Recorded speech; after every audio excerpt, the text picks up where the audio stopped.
Thank you कि हम सब मिलकर मेंटल बॉडी के बारे में बात कर रहे हैं और उनके विषयों के बारे में बात कर रहे हैं। और जैसे जैसे हम पढ़ते जा रहे हैं उस गहराई में उतरते जा रहे हैं, है ना। जैसे हमने योग निद्रा को पढ़ा, क्रोध के बारे में पढ़ा, लोभ के बारे में पढ़ा। तो ये सारी जो बातें हैं जनरली, मतलब हम अपनी पुस्तकों में पढ़ते हैं, वेद शास्त्र में पढ़ते हैं, उपनिषद में पढ़ते हैं। लेकिन इसके पीछे का जो विज्ञान है उसको लेके मैं आप सबको थैंक्स कर रही थी कि एक मौका मिला कि हम आपस में एक दूसरे से कनेक्ट हो, और एक मौका मिला कि हम उस विज्ञान को समझ पाए कि जहाँ पे क्रोध आता है तो ब्रेन के कौन से एरिया में क्रोध का फंक्शन जो है वो एकदम से एक्टिवेट होता है, लोभ आता है तो कब एक्टिवेट होता है, ऐसे काम जब उत्पन्न होता है। तो हमने पिछले एपिसोड में जब ये बात की थी कि ये एक काम, एक वृत्ति है, काम दोष कैसे बनता है ना। हमने एग्जाम्पल भी दिया था कि जो हमारी नीड्स होती हैं, अगर हम उस नीड को सिंपली पूरा करते हैं तो वो काम एक डिजायर, एक इच्छा माना जाता है कि आपसे आप उस काम को करके अपने आप को संपन्न कर रहे हैं। लेकिन अगर वही काम दोष में परिवर्तित हो जाए तब फिर दिक्कत आती है। तो मैं आप सबको एक बार फिर से तहे दिल से थैंक्स और ग्रेटिट्यूड के भाव से आप सबको झुककर नमन करती हूँ कि इसके माध्यम से हम एक दूसरे के साथ कनेक्ट हुए और इसके माध्यम से हम उस विज्ञान को सीख पा रहे हैं। तो हम चलिए फ्रेंड्स आगे चलते हैं कि जो काम है, अब हमने ये तो जान लिया कि काम आपको पिछले एपिसोड में याद होगा कि किस तरीके से उत्पन्न होता है। जब हम बियॉन्ड स्पेस होते हैं तो कॉन्शियसनेस होती है, वहां पे ना काम है, ना क्रोध है, ना ना इंद्रियां हैं, ना मन है, ना बुद्धि है, ना अहंकार है, ना शरीर है, कुछ भी नहीं है। Beyond time and space consciousness सिर्फ, within time and space ये सारी चीजें फॉर्मुलेट होती है। हम इतना तो सब समझ चुके हैं ना कि बियॉन्ड टाइम एंड स्पेस का मतलब ये हुआ, ऐसा नहीं है कि वो कोई दूसरा एरिया है या दूसरा इलाका है, ये हमारे साथ ही रहता है। क्योंकि कॉन्शियसनेस जो है, जो यूनिवर्सल कॉन्शियसनेस है, उसी की एक बूंद हमारी बॉडी के अंदर आत्मा के रूप में आती है और वो टाइम एंड स्पेस के अंदर आती है। ये हम सबको अंडरस्टैंड करना होगा कि वही जो कॉन्शियसनेस है वो हमारे आत्मा के रूप में, इंडिविजुअल सोल के रूप में हमारी बॉडी के अंदर, या हम उस बॉडी के कवर के साथ, उस आत्मा के साथ टाइम एंड स्पेस में आते हैं। और जैसे ही हम टाइम एंड स्पेस में आते हैं तो पिछले एपिसोड में हमने कहा था कि जैसे ही उस स्पेस में आते हैं तो वहां पे वाइब्रेशन पैदा होती है। और हमने थियोसॉफिकल सोसाइटी की बुक की इथरिक डबल की बात भी की थी, और उसमें ये बताया गया था कि अगर कहीं पर भी उस स्पेस में वाइब्रेशन होती है तो वो वाइब्रेशन से ही इस सृष्टि का काम उत्पन्न होता है, यानी कि डिजायर उत्पन्न होती है, सृष्टि जो है सृजन होती है। तो बिना काम के ये सृष्टि टाइम स्पेस में रह नहीं सकती। तो काम वो चीज है जहां पर हर पेड़ पौधा, हर जानवर, हर कीड़ा मकोड़ा, इंसान, सब उस काम के अंदर अपनी उस डिजायर्स को पूरा करके उन अनुभवों को से सीखते हैं और उसके बाद फिर ज्ञान की प्राप्ति करते हैं। अब आप ये देखो कि एक डिजायर जब आती है, काम आता है, मैं स्लाइड शो पे जाने से पहले आप सोचिए कि एक इच्छा जागृत हुई, जैसे एसी लेने की इच्छा जागृत हुई, या अब हम कोई और, कोई भी एग्जाम्पल आप सोचिए कि जब एक इच्छा जागृत होती है तो क्या हम उस काम को वहीं पे खत्म कर देते हैं? वो काम का जो प्रोसेस है, जो एक्सपीरियंस है, वो बहुत लंबा होता है। ये बात मैं क्यों कह रही हूँ? क्योंकि ब्रेन के एक हिस्से में मेंटल बॉडी के साथ काम जागृत होता है ना। और हमने जब ये एपिसोड खत्म किया था पिछला, तो हम बात कर रहे थे कि अ, आहार की बात की थी, और चार हमारी जो इच्छाएं ऐशनाएं हैं उसकी बात की थी।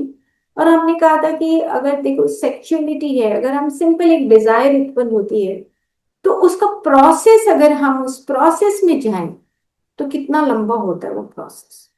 और वो जब प्रोसेस होता है तो उसका इफेक्ट हमारे ब्रेन के ऊपर या हमारी बॉडी के ऊपर क्या पड़ता है। आप समझिए कि काम एक एक अगर हम लिमिट में रह के उस काम को पूरा करते हैं तो काम है, वो डिजायर है, वो आपकी नीड है। लेकिन वही नीड अगर बहुत लंबी हो जाए और उसी नीड के एक्सपीरियंसेस को हम लेते रहें, तो वो एडिक्शन में परिवर्तित हो जाता है। तो आपको याद होगा कि जब हम क्रोध की हमने बात की थी और लोभ की बात की थी, तो हमने कुछ ब्रेन के ऐसे एरियाज हमने फाइंड आउट किए थे कि जहां पे आपका जो प्री फ्रंटल एरिया है और जो आपका पीछे का जो एरिया है, इस प्री फ्रंटल एरिया के बैक साइड में जो एरिया है, वो दोनों अलग अलग हो जाते हैं। और आपको ये भी याद होगा कि जब क्रोध आता है या लोभ आता है तो वो एडिक्शन के सेंटर्स, सर्किट्स बनते हैं, और उससे हमारी जो जजमेंटल है, जो जजमेंट है, वो हमारी अलग हो जाती है। यानी कि प्री फ्रंटल कॉर्टेक्स, इनकी ब्रेन का हमारा जो हायर कॉन्शियस वाला एरिया है, वो और हमारे जहाँ पे इमोशंस रहते हैं या एडिक्शन के सर्किट्स बनते हैं, वो दोनों अलग हो जाते हैं। तो आप सोचिए कि आप कोई भी जब इच्छा रखते हैं तो आप सोचिए कि जब कोई भी इच्छा रखेंगे तो क्या वो एक सेंटेंस में पूरी हो जाती है? एक सेंटेंस में पूरी नहीं होती। उसको महीनों लगते हैं, उसको दिन लगते हैं, उसको घंटे लगते हैं, और उसका आप एक्सपीरियंस लेते हो। और जब वो कामना, जो काम है, आपकी जो इच्छा है, वो फिर दोष में जब परिवर्तित हो जाती है, तो उसके बाद फिर वो एडिक्शन के जो सर्किट्स है वो टूटते नहीं। तो हम पिक्चर्स के माध्यम से, आज हम थोड़ा सा पीपीटी के माध्यम से देखेंगे, उसके बाद हम इसको डिटेल में जाएंगे। हाँ। आप देखिए कि हमने ये बात की थी, काम एको हम बहुश्याम, एको हम बहुश्याम। यानी कि जब हम बियॉन्ड टाइम होते हैं तो हम एक होते हैं। और यही हमारे जीवन का पर्पस भी है कि हम बहुश्याम होते हुए एक को हम कैसे हैं। यानी कि आपको कॉन्शियसनेस या उस आत्मा में, जैसे हम आपको दीपो भव बोलते हैं या तत्वमसि बोलते हैं, मतलब कि हम उस कॉन्शियसनेस में कैसे रहें। बहुश्याम, बहुश्याम का मतलब जब हमारी डिजायर्स फैलती चली जाती हैं, तब हमारे साथ किस तरह की हमारी ऐशनाएं उत्पन्न होती है। तो चार तरह की ऐशनाएं जो हमने पिछली बार में बात की थी कि पुत्र ऐशना, दार ऐशना, वित्त ऐशना और लोकेशना। अगर ये बात, आप पुत्र ऐशना का मतलब सिर्फ पुत्र से नहीं है, आपकी आगे जो लिगेसीज हैं, चाहे हम क्रिएटर और को क्रिएटर की बात करें, अपनी फैमिली की बात करें, अपनी सोसाइटी की बात करें, अपनी नेशन की बात करें, तो पुत्र इच्छा वहां से वो इच्छाएं उत्पन्न होती हैं जहां पे हम अपनी लिगेसी चाहते हैं। आप ऐसे मोटे तौर पे आपको ये अंडरस्टैंड करना पड़ेगा, क्योंकि पुत्र इच्छा एक छोटा सा पार्ट नहीं है कि पुत्र हो गया तो पुत्र इच्छा उससे उत्पन्न हुई, नहीं। पुत्र इच्छा का मतलब पौ जो शब्द है, वो पौरुष पुत्र से नहीं लिया गया। मतलब कि आपकी जो लिगेसी है उसको। तारेशना क्या था कि जब हम अपने रिलेशनशिप्स को और आगे बढ़ाना चाहते हैं। उसके बाद वितेशना क्या था, जहां पे हम धन इकट्ठा करना चाहते हैं। धन सिर्फ वही धन नहीं, जैसे और भी धन से संबंधित जितने भी विषय हैं, उन विषयों से संबंधित जो एशना इच्छा उत्पन्न होती है, वितेशना होती है। फिर लोकेशना होती है कि हम अपनी प्रॉस्पेरिटी चाहते हैं, हम अपनी अपने आप को फेमस करना चाहते हैं। लोकेशना की हम पूरे दुनिया में बहुत अपना नाम कमाना चाहते हैं। ऐसे मोटे तौर पे आप समझिए। ऐशना ऐशना है, इच्छा इच्छा है। उसके बाद चार तरह की इंस्टिंक्ट की बात पे हमने अपना एपिसोड खत्म किया था। वो था मैथुन और भय, आहार और निद्रा। चार हमारे इंस्टिंक्ट होते हैं जो हम नॉर्मल ह्यूमन बीइंग है, एनिमल बीइंग है, उनको जरूरत होती है मैथुन की, निद्रा की, भय की और आहार की। अब अगर हम इसको बार बार हम रिपीटिशन करते हैं तो वो वासना में कन्वर्ट होता है, जिसको हमने काम दोष बोला था, वही वासना होती है। और कामना में भी दो तरह की बताई गई है, तामसिक और सात्विक। इसमें ज्यादा डिटेल जानने की जरूरत नहीं है, हमारा पर्पस सिर्फ ये है कि जब हमारा काम दोष बन जाता है तो उस वक्त क्या होता है। अगर आप कोई भी डिजायर आपकी पूरी होती है तो आप उसमें आप हैप्पीनेस जोड़ते हो, है ना।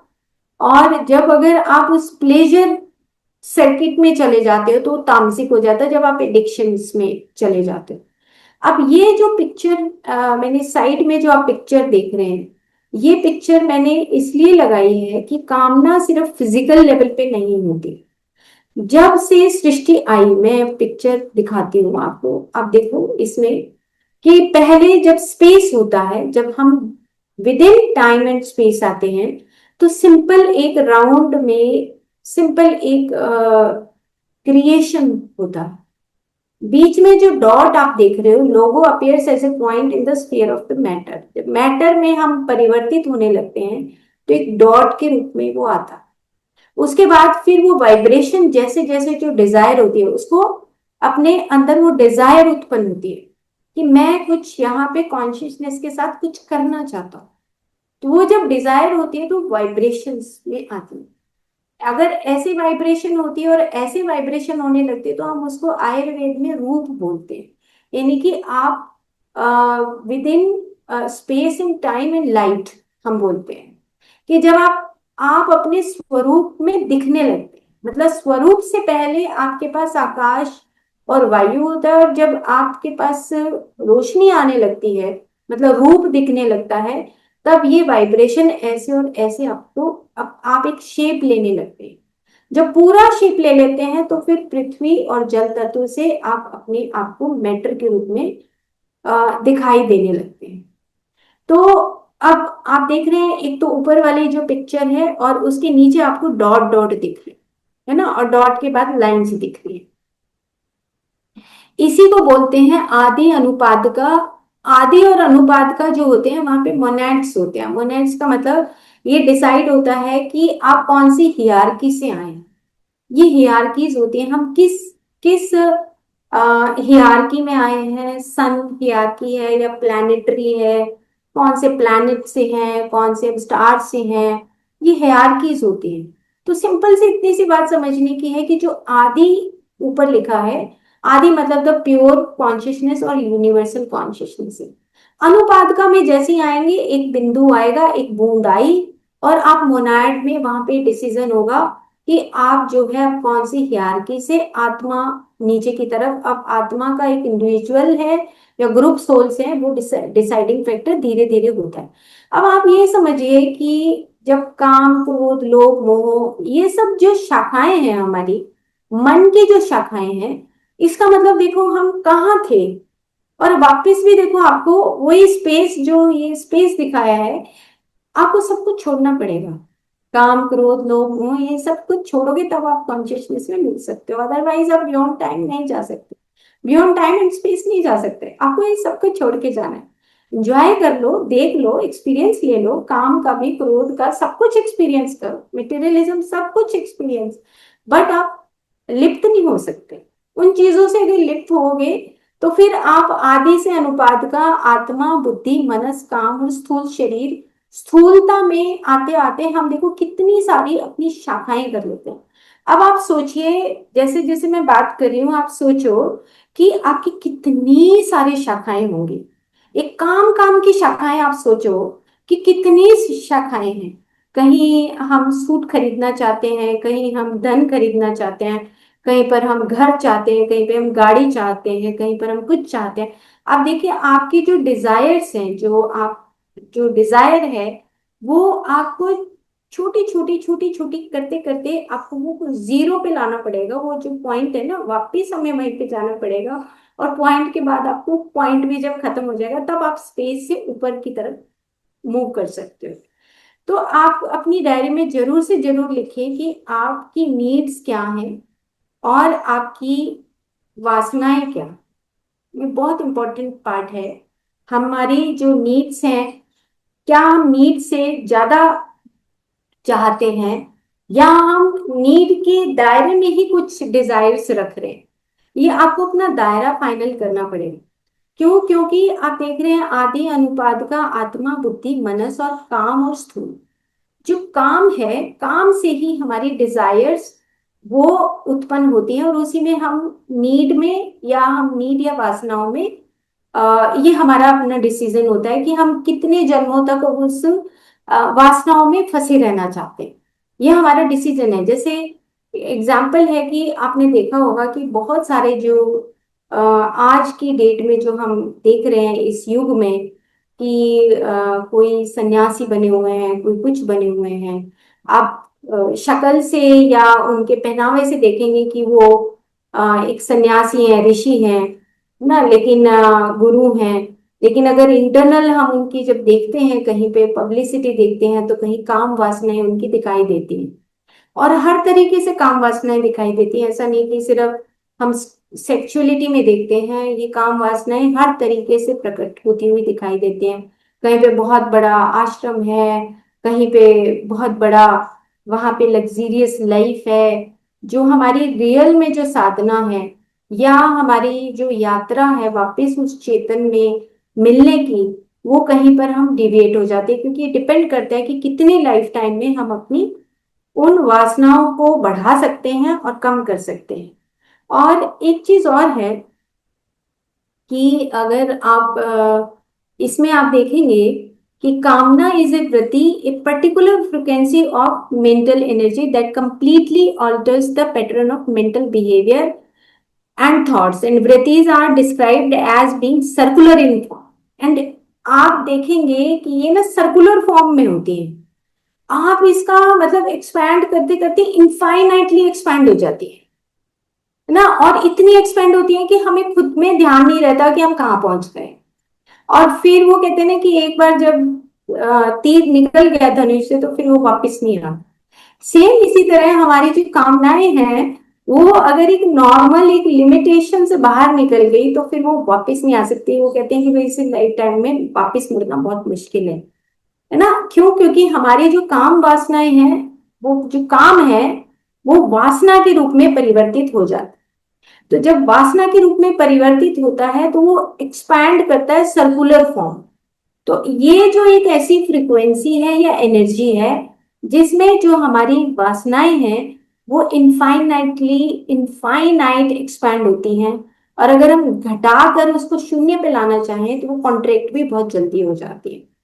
एंड वो कह रहा है contract without losing their shape, form and strength. तो आप देखो कि अंदाजा लगाइए, मैं इतनी थैंकफुल हूँ कि मैं इसको इतना डिटेल में आप सबके साथ साझा कर रही हूँ, और मैं पढ़ भी रही हूँ इसको डिटेल में, कि एक पर्टिकुलर फ्रीक्वेंसी अगर वो सर्कुलर फॉर्म में कोई भी एक डिजायर इतनी बड़ी हो जाती है ना, और वो अपना शेप, अपनी जो फॉर्म है, वो स्ट्रेंथ है, वो लूज नहीं करती। क्योंकि काम वासना, वो कहते हैं ना, 20 साल हमने ब्रह्मचर्य किया, 20 साल, देखते हैं ना नॉर्मली कि 20 साल ब्रह्मचर्य के बाद भी वो टूट गया। क्यों? क्योंकि वो डीपर लेवल पे, वो मेमोरी लेवल पे कहीं ना कहीं वो पड़ी रहती है।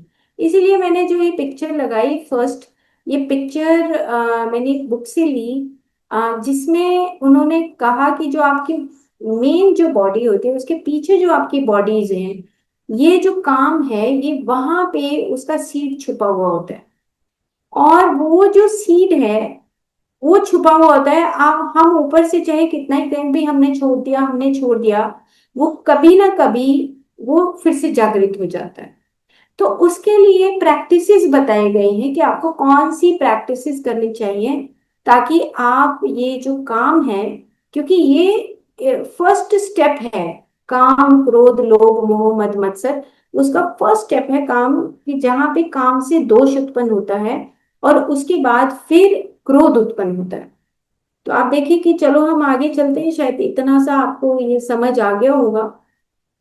और ये मैंने एक पिक्चर लगाई है कि जिसमें ये जो मोनाड है, हम बार बार बात करते हैं कि, मतलब मैं फ्रेंड्स ये बात करना चाहती हूँ आपसे, कि जब आपके अंदर कोई विल या कोई डिजायर कोई पैदा होती है, जन्म लेती है, वो जब जन्म लेती है तो उसका आप एक्सपीरियंस करिए, आपको एक्सपीरियंस करिए, लेकिन उससे लिप्त मत होइए। अगर आप लिप्त होंगे तो आपका विजडम भी बहुत लेट होगा।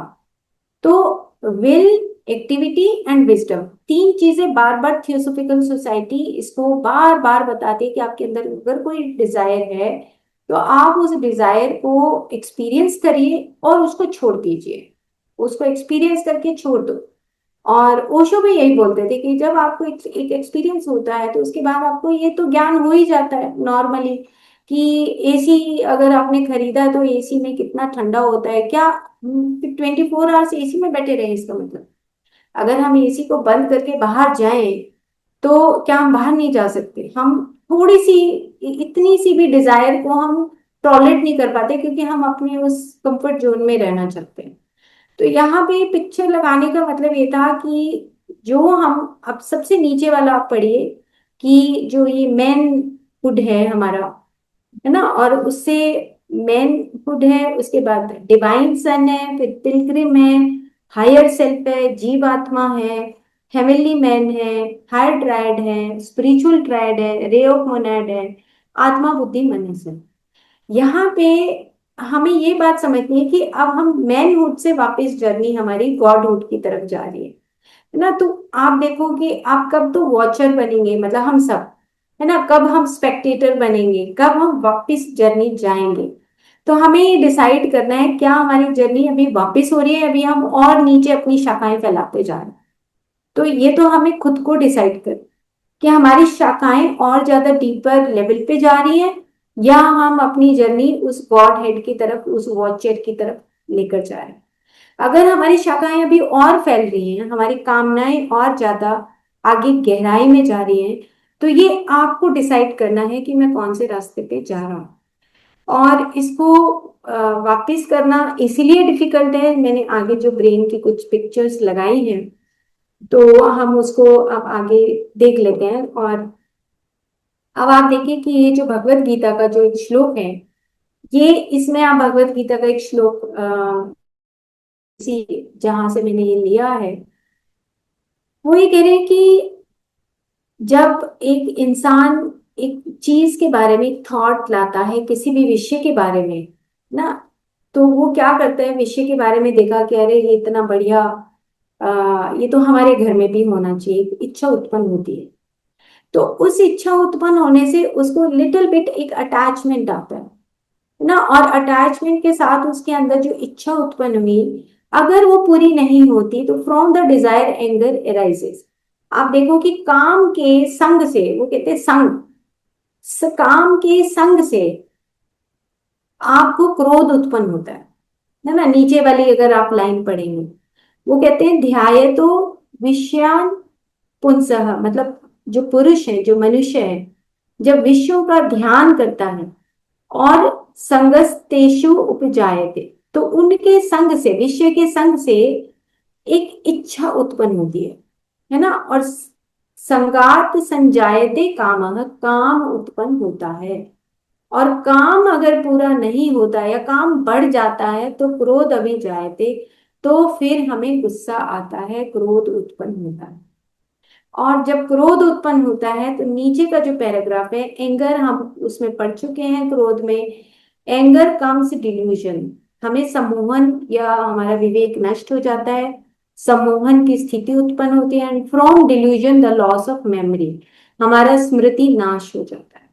और जब स्मृति नाश होता है तो from the loss of memory the destruction of the discrimination, हम सही और बुरे का भेद भूल जाते हैं। और जब भेद भूल जाते हैं तो हम मनुष्य की मृत्यु हो जाती है। मृत्यु मतलब कि हम अपनी बुद्धि को खत्म कर लेते हैं, है ना। तो आप ये समझिए कि एक एक कामना, कामनाएं होती है, मैनी डायमेंशंस है कामना की।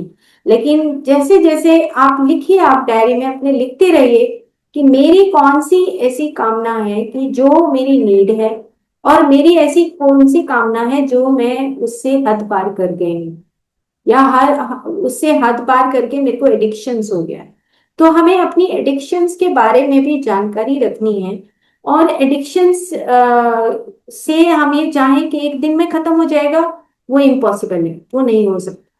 तो हम ब्रेन के इस फंक्शन को देखते हैं जहां पे ये लिखा है, इसको बोलते हैं, जहां पे कामना जो डिजायर उत्पन्न होती है उसको बोलते हैं मीजोलिम्बिक पाथवे बोलते हैं। मीजोलिम्बिक पाथवे आप देखेंगे कि ये एरिया जो है, ये यहाँ पे जो ये बीटीए लिखा है, ये यहाँ पे ये मीजोलिम्बिक एरिया है। लिम्बिक का मतलब जो हमारा लिम्बिक ब्रेन है, और जो मीजोलिम्बिक डोपामिनर्जिक जो ट्रैक्ट बोला है, कि बार बार हमारी जब कामनाएं जागृत होती हैं, तो ये जो कामना है, आप इस फंक्शन में देखेंगे तो अच्छी तरह समझ आएगा, मेरा कर्सर जाएगा। तो यहां से आप देखिए कि ये मीजोलिम्बिक सिस्टम है जहां से ये कामना उत्पन्न होती है।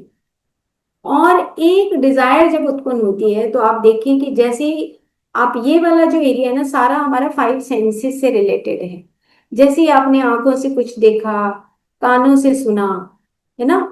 और आप, मैं आपको एक एग्जांपल देती हूँ कि अभी अ, आज के ही दिन एक हमारे यहाँ पे एक डॉक्टर है।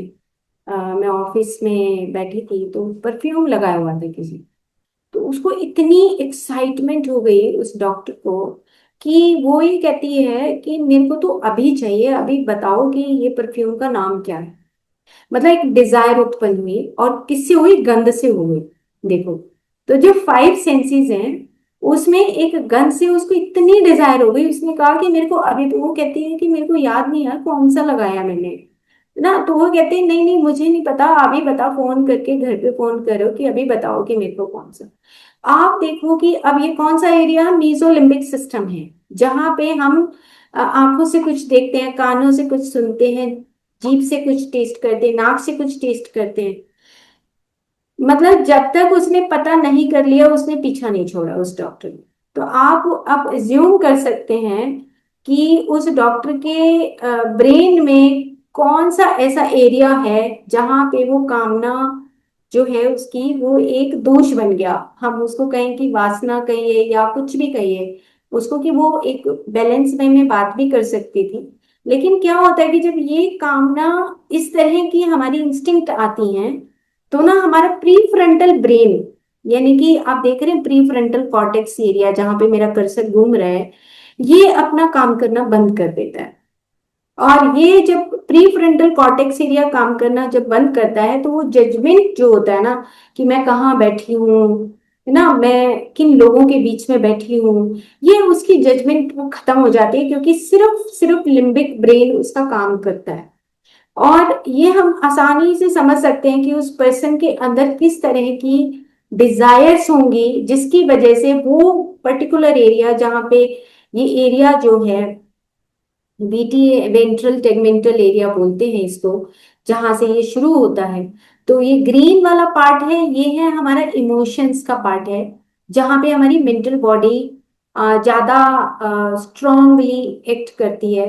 और ये जो आगे वाला जो पार्ट है, ये हमारा एक्ट करता है जब हम बैलेंस्ड वे में काम करते हैं। प्री फ्रंटल कॉर्टेक्स बीच में आके अपनी हिस्सेदारी दिखाता है कि नहीं, इट्स ओके, तुम बैलेंस में रहो, है ना। तो ये दो पार्ट है जहां पे हम अपनी उस इच्छा जहां पे जागृत होती है, और उसके बाद हम उसको दो तरीकों से उसको बैलेंस कर सकते हैं। लेकिन ये डिपेंड करता है कि हमारी हैबिट्स कैसी हैं, हमारे एडिक्शंस कैसे हैं, फर्स्ट टाइम क्या ये डिजायर आई है, क्या ये नीड से रिलेटेड है या नीड से स्टैंड कर चुकी है।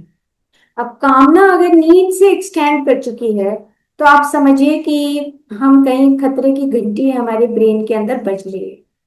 ठीक है, और इसको हम थोड़ा सा और आगे अगर हम बात करें, तो ये brain stem, mid brain, substantia nigra और ये मीठी है। आप समझिए कि मीजोकॉर्टिकल मोटिवेशन प्लेजर सोशलाइजिंग, मतलब मैं सिंपल से आप ये बात समझिए कि जब हम, अगर डोपामिन हमारा रिलीज होता है, प्लेजर हार्मोन्स रिलीज होते हैं, तो जैसे हमने लोभ में बात की थी, लोभ के अंदर आपको याद होगा कि प्लेजर हार्मोन्स निकलते हैं, हमें एडिक्शन होने लगता है ना। तो कैसी कैसी डिजीजेस भी हम उन डिजीजेस से घिरने लगते हैं, जो नीचे की दो तीन डिजीजेस लिखी हैं, पार्किंसंस है, सिजोफ्रेनिया है, attention deficit hyper activity disorder, obsessive compulsive disorders हैं, एडिक्शंस हैं, है ना, रेस्टलेस लेग सिंड्रोम है। ये सब इम्बेलेंस ऑफ हमारे डोपामिन की वजह से, कहीं कहीं डोपामिन होता ही नहीं, निकलता ही नहीं, और कहीं कहीं डोपामिन एक्सेस में होता है। तो ये मोटे तौर पे हमें बस इतना सा समझने की जरूरत है कि जब हमारे पास कोई भी एक इच्छा, इच्छा तो जागृत आएगी, इच्छा तो होगी जरूर से जरूर, बट वो इच्छा एक बार आने के बाद वो कितना लंबा चलती है, ये हमें डिसाइड करने की जरूरत है। तो कितना लंबा, कि आज हमें चाहिए, कल चाहिए, 2 साल चाहिए, 5 साल चाहिए, 50 साल चाहिए, वो इच्छा अगर खत्म नहीं, तो इट मीन्स हम सही तरीके से मेडिटेशन या सही तरीके से योगिक प्रैक्टिसेस या सही तरीके से हम कोई स्वाध्याय, हम कुछ भी नहीं कर रहे हैं अगर हमारी वो इच्छा बढ़ती चली जाती है। ठीक है, तो ये एक लगाने का मतलब ये था कि हम उस फंक्शन को इजीली समझ सके। तो दो फंक्शन हमेशा आप, दो ये जो आप देख रहे हैं ग्रीन एरिया और जो ब्लूइश है, आप इसको याद रखें कि ये जो नीचे लिखा है इफेक्ट्स इन टाइम कोर्स, मतलब कि आपके पास एक थॉट आया कि मुझे मिठाई खानी है, आप इसको देखें कि मतलब अगर आपके मन में एक थॉट आया, एक हैबिट हैबिट है आपको, एडिक्शन है मिठाई खाने की, वो थॉट आने के बाद फिर आप जब तक उस मिठाई को खा नहीं लेते, उसको जब तक आप खा नहीं लेते, तब तक उसको कितना लंबा वो एक्सपीरियंस चलता है। मेरा कहने का मतलब है टाइम कोर्स, यहाँ पे लिखा है इफेक्ट, आपके ब्रेन के अंदर वो टाइम कोर्स चलता रहता है कि अभी तो मिठाई आई नहीं, अभी मैं मिठाई का आधी बर्फी खा लेता हूँ, अभी क्या फर्क पड़ता है, पूरी खा लेता हूँ, नहीं नहीं पूरी नहीं, मैं एक बर्फी और खा लेता हूँ,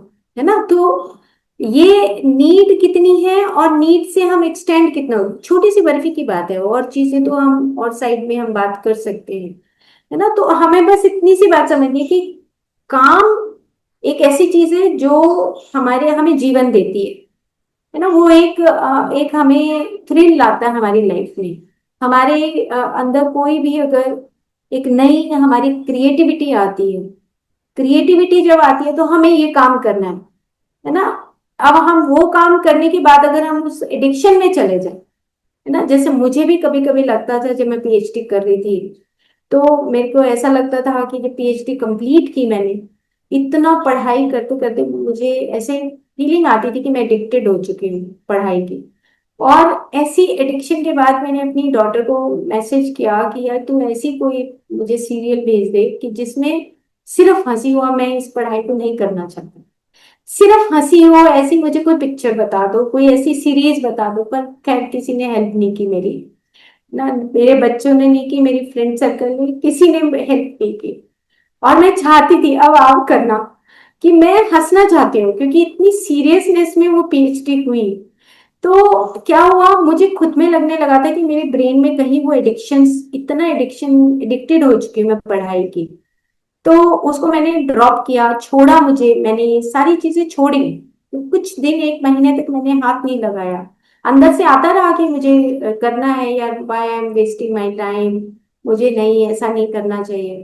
तो हम, मतलब ये है ओवरऑल कहने का कि हम अपनी एडिक्शंस को, हम अपनी कामनाओं के ऊपर कंट्रोल नहीं कर सकते, क्योंकि हमारे ब्रेन में वो सर्किट्स बन जाते, तो हमारे हाथ से बात निकल जाती है। और उसको हमें तोड़ने के लिए हमें रियल में अपने ऊपर वर्क करना पड़ता है। वो कैसे वर्क करना पड़ता है, उसके आगे हम आते हैं। अब ये जो कुछ पार्ट्स मैंने लिए हैं, वो ये स्वामी सत्यानंद सरस्वती जी हैं, ये इन्होंने बहुत काम किया है योगिक प्रैक्टिसेस के फील्ड में, बिहार स्कूल ऑफ योगा से हैं।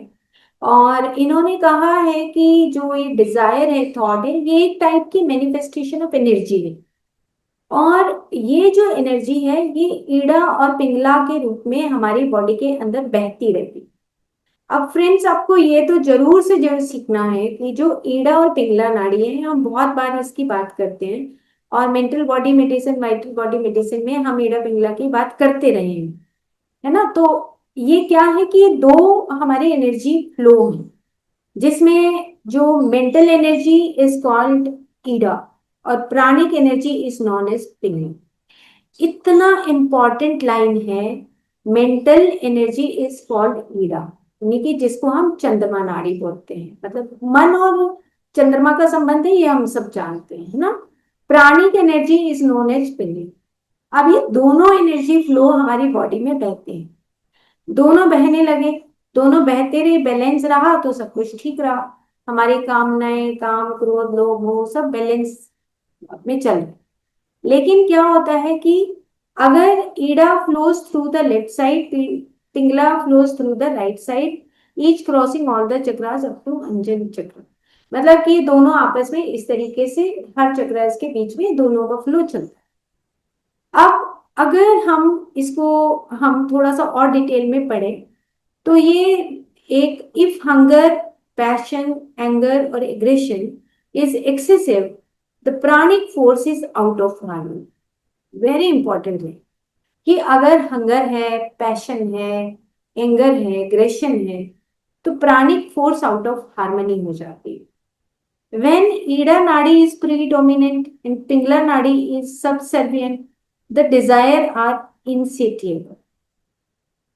अब कहने का भाव सिंपल इतना है कि ईड़ा नाड़ी अगर इम्बैलेंस है या पिंगला नाड़ी इम्बैलेंस है, यानी कि ईड़ा नाड़ी किसके साथ है?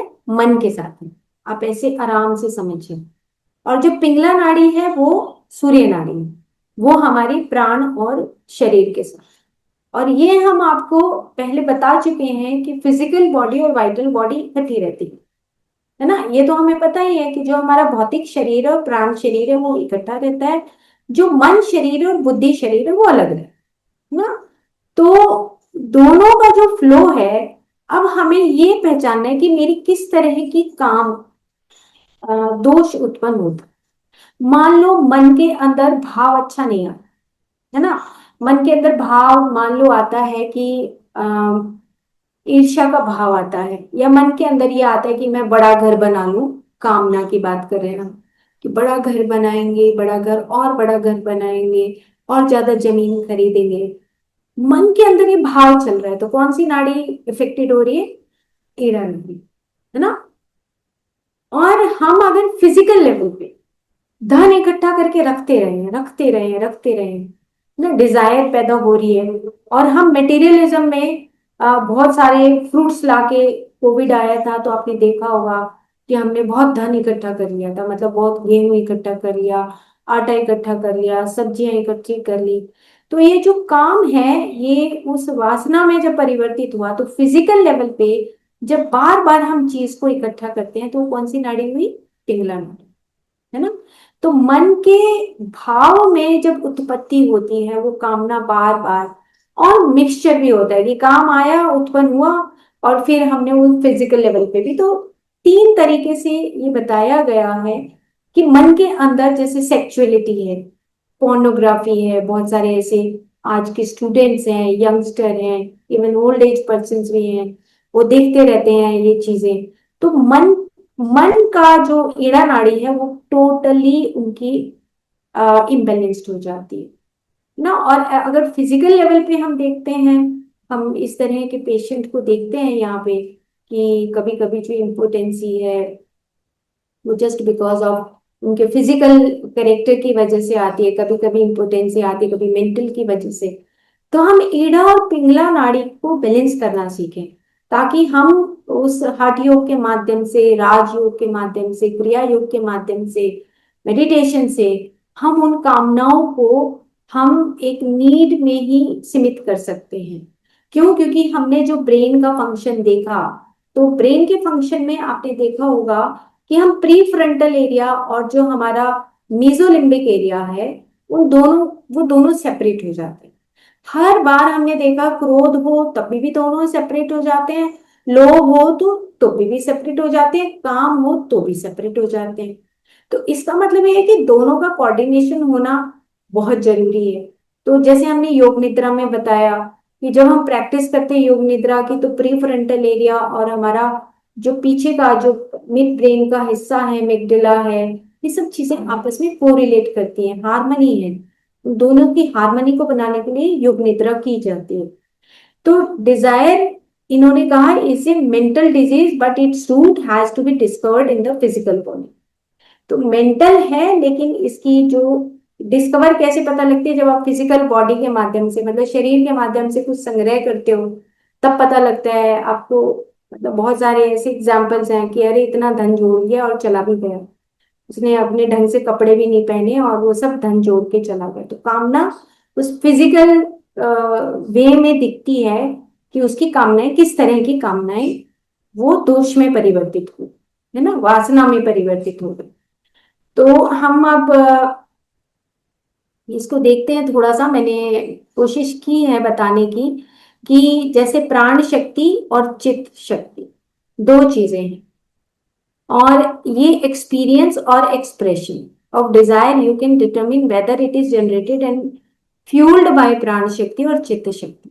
जैसे ये अभी एग्जाम्पल दिया है, ये दोनों एग्जाम जो मैंने अभी एग्जाम्पल दिए वो इस पूरे पेज का सार है।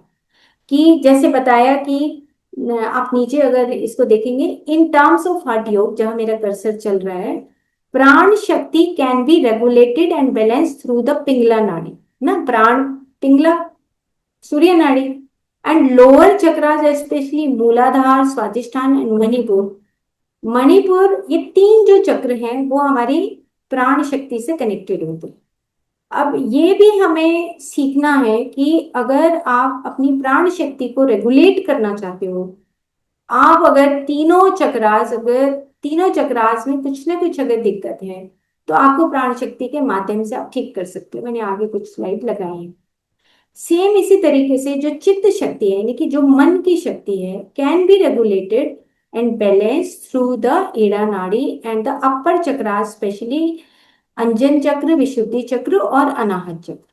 अगर हमें लगता है हमारे अंजन चक्र, विशुद्धि और हमारे अनाहत में कुछ भी इम्बैलेंस है, तो हमें ईड़ा नाड़ी के माध्यम से हम अपनी उस कामना को बैलेंस कर सकते हैं। बस प्रैक्टिकल बात ये है। ठीक है। तो क्यों है, क्योंकि इसमें वो बताते हैं नीचे कि एक्सेसिव प्राण शक्ति creates the heat in the body and mind. तो प्राण शक्ति मतलब कि हम बार बार हम चीजों को इकट्ठा कर रहे हैं, कामनाएं उत्पन्न हो रही हैं, है ना, तो हीट उत्पन्न होती है। मतलब उन्होंने मैथुन को लेके काफी विस्तार से बताया है कि जब इस तरह की इच्छाएं, इंस्टिंक्ट उत्पन्न होते हैं, तो उसी से ही ये सब चीजें हमारी जनरेट होती हैं। जैसे कि जो इच्छाएं बताई गई, पुत्रेष्णा और जो दारेष्णा है, विदेशना है। अब हम इससे अंदाजा लगा सकते हैं, हम अपनी काम को हमें काम की लिस्ट को बनाना होगा ना। काम की लिस्ट को बनाने के बाद हम समझ सकते हैं कि ये मेरी ईड़ा नाड़ी इम्बेलेंस्ड है या पिंगला नाड़ी इम्बेलेंस्ड है।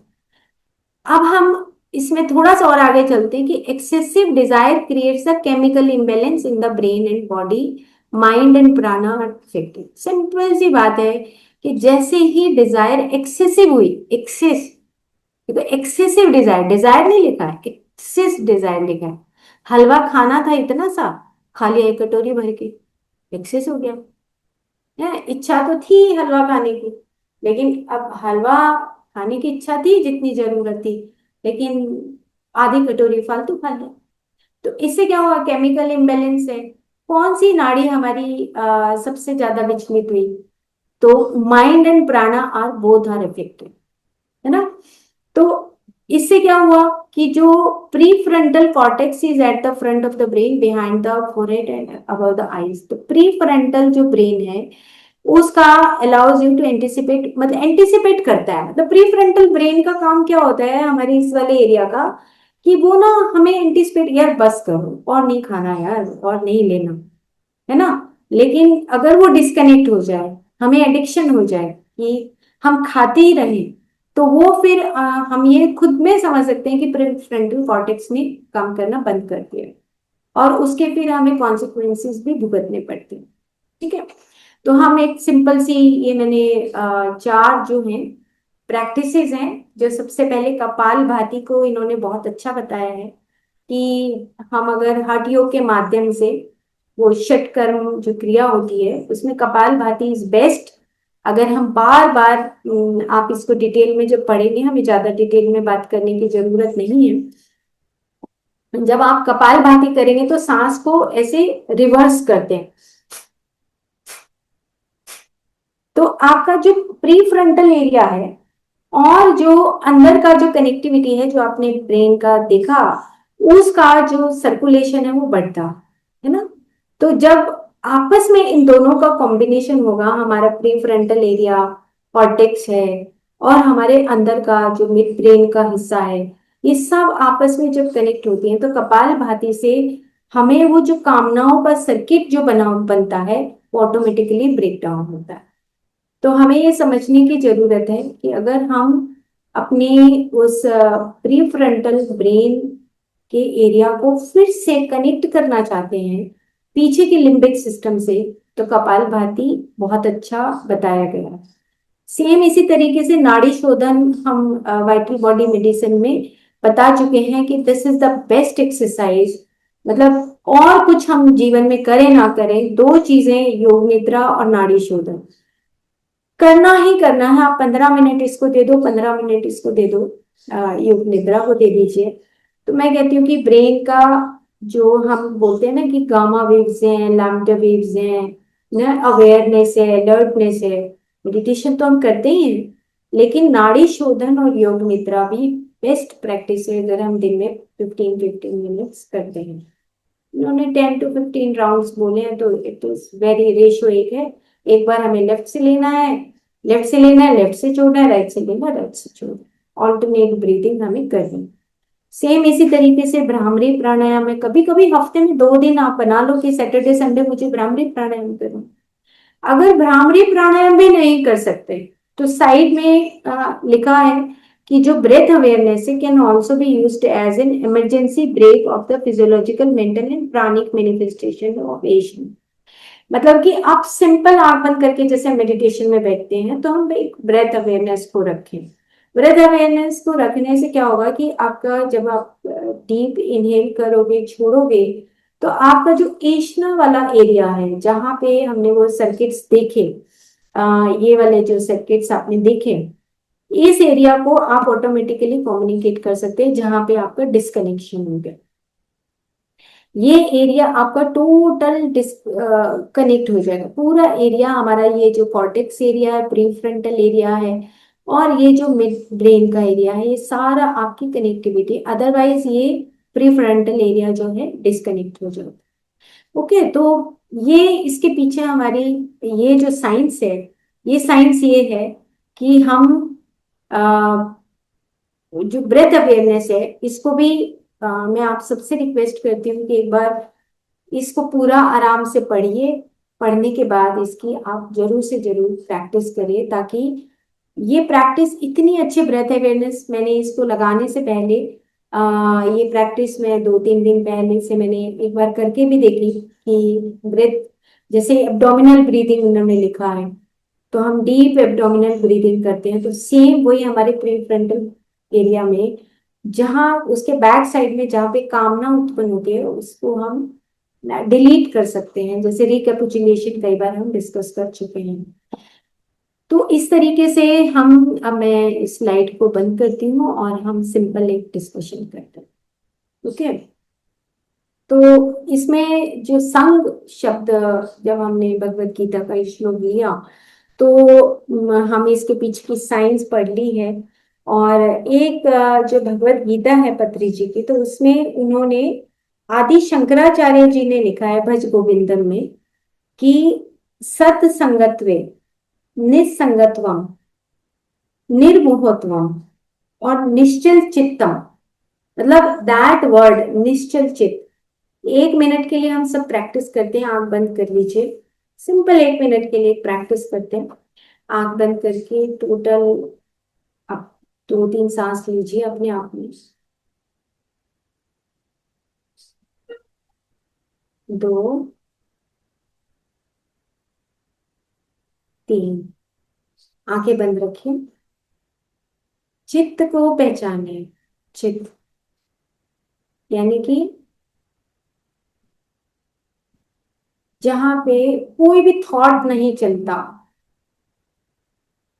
अगर थॉट चल रहा है तो वो मन है, ड्युअलिटी है। फिर से सांस लीजिए, एक, इन एंड आउट, दो, तीन। फिर से देखिए, चित्त को पहचानिए, निश्चिल चित्त, टोटल, कोई थॉट फ्री स्टेट। आंखें बंद रखिए, फिर से सांस लीजिए, एक, दो,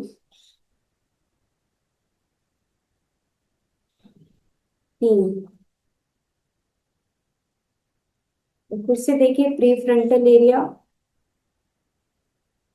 प्री फ्रंटल कॉर्टेक्स एरिया, और उसके बीच में बैक साइड, दोनों आंखों के बिल्कुल पीछे, और जहां पे आपकी नाक के पीछे का जो एरिया है, साइनसिस के बैक साइड का एरिया, वो आपका मिड ब्रेन का एरिया है। उसको देखने की कोशिश करिए, अंदर ही अंदर। फिर से सांस लीजिए, अपनी फ्रंटल और पीछे का एरिया को मिलाना है। सांस लीजिए, एक, डीप ब्रीदिंग, एब्डोमिनल ब्रीदिंग,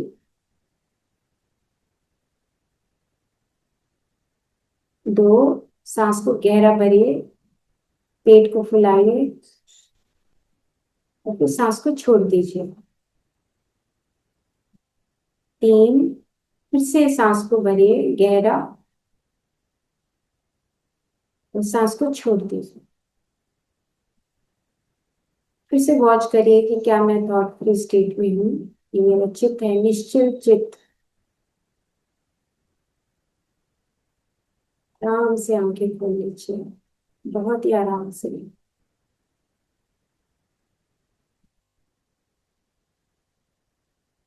तो ये हमारा प्री फ्रंटल जो एरिया है, जब हम डीप ब्रीदिंग करते हैं, ब्रेथ अवेयरनेस करते हैं, या हम कपालभाति करते हैं, या हम भ्रामरी प्राणायाम करते हैं, तो हमारा प्री फ्रंटल ब्रेन और जो पीछे इन दोनों आंखों के साइनसिस के जो पीछे का हिस्सा है, वो आपस में कनेक्ट होता है।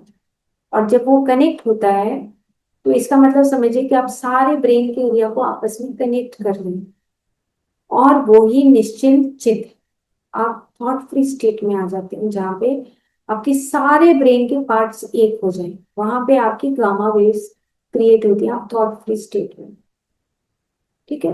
तो ये उन्होंने बताया है कि सज्जनों से सत्संगति करते रहने पर सांसारिक विषय आसक्ति नष्ट हो जाती है, कामनाएं नष्ट हो जाती है। तो कामना आपको शून्य करनी पड़ेगी अगर आप फिर से कॉन्शियसनेस में मिलना चाहते हो। तो आपको कॉन्शियसनेस में मिलने के लिए आपको सारी कामनाएं, सारे मन के विषय आपको दूर करने पड़ेंगे, शून्यता में आना पड़ेगा, प्रेम सिंधु में तैरना पड़ेगा, है ना। तो ये काम हमें करना। Okay, thank you.